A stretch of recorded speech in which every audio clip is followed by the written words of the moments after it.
What up, y'all? It's your man D-Pryde, and you are now rocking with Baller Status. Yeah! Yeah, buddy. Prizzy. Yeah. Denzi. Genius. Let's go. I'm feeling like money. Feeling like the ish. She hanging with the tank. They be feeling the click now. We just steady mobbing. We ain't in the mob though. Tell them that we got it. And they ain't even honest, man. We just steady mobbing. They be feeling the click now. We just steady mobbing. But we ain't in the mob though. Tell them that we got it. Basically, D stands for Duke, and Pride is Pride. It's like the Duke of Pride, and basically the Duke is it's the higher class of, like, you know, any type of royal thing. I don't know, but basically the definition is a higher class. And I grew up, you know, kind of struggling with my mother and my older brother, and I wanted the higher class of everything for everybody around me. So that's where the Duke comes from. And basically, I'm the Duke of Pride, and like throughout everything, you know, being picked on in school,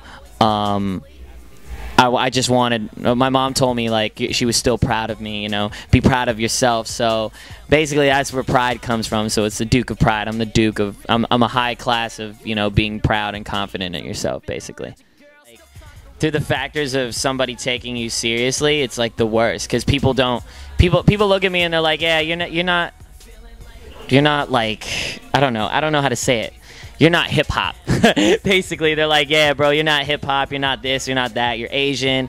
You know, but I always get brought down by these little stereotypes and these little setbacks. But, you know, at the end of the day, I just make what I have to do, and I'm as real as I can be to these people. So I just keep it real, you know. And whoever likes me likes me. Whoever hates me hates me. You know, I don't care about who hates me, though. I love everybody that loves me. I just do my thing. I figure it as a big advantage. I'm like, you know, in a predominantly black industry, it's like, it's cool to be that, like, you know, sore thumb sticking out, you know? So it's cool. I figure it makes me more noticeable.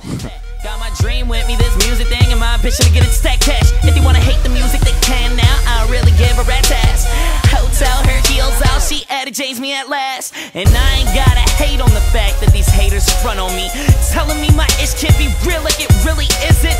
Don't believe my words now, I tell you haters suck on these 100 with my statements. I say this ish cause I did. Canal Richvale, it's basically a mixture of sound that I have from way back then up until now, and it's like a fake intersection made up of the two streets I've done music on. So Richvale, I started out of my bedroom. I live on Richvale Drive. It's a little street in Brampton, where I live, Brampton, Ontario. What up?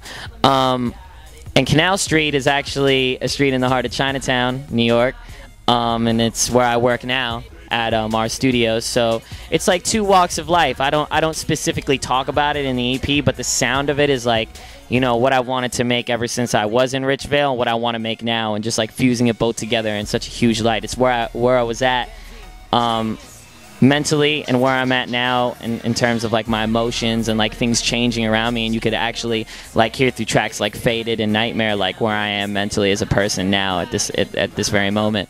And then like tracks like Proud can like tell you the story of how I thought when I was in Richvale, you know. So it's like a mixture of both things. It's like a fake intersection. Canal Richvale, meet me over there, you know.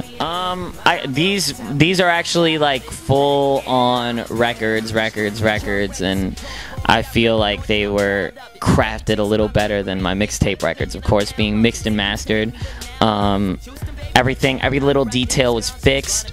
And I just feel like these songs kind of like sum up something, you know. They're not the most lyrical, you know. They're not the most like, they're not the most like album driven, like crazy like Kanye style overdone, like over the top records. They're just like, they're simple records that you could just bump, and like you can really understand me on like either a personal or a funny or, you know, emotional level. So it's great. It's a mixture. Ripping it down the thorough, you whipping around the pins, I'm whipping around your girl, still conquering all I can. Got him and now I'm good, I'm the world's biggest mistake in Toronto's misunderstood. Feeling like money, I'm feeling like the ish, she hanging with.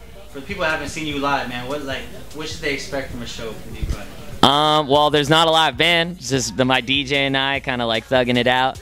But you can expect a lot of high energy. You could pick up something after the show, and you could definitely have a fun time. It's great. You'll learn about my story. You'll learn to jump around and get hype. You know, it's great. It's great. You're gonna love it. I'll just save it for you to buy the tickets and finally see yourself. Well, Canal Richvale comes out July 9th. Get that.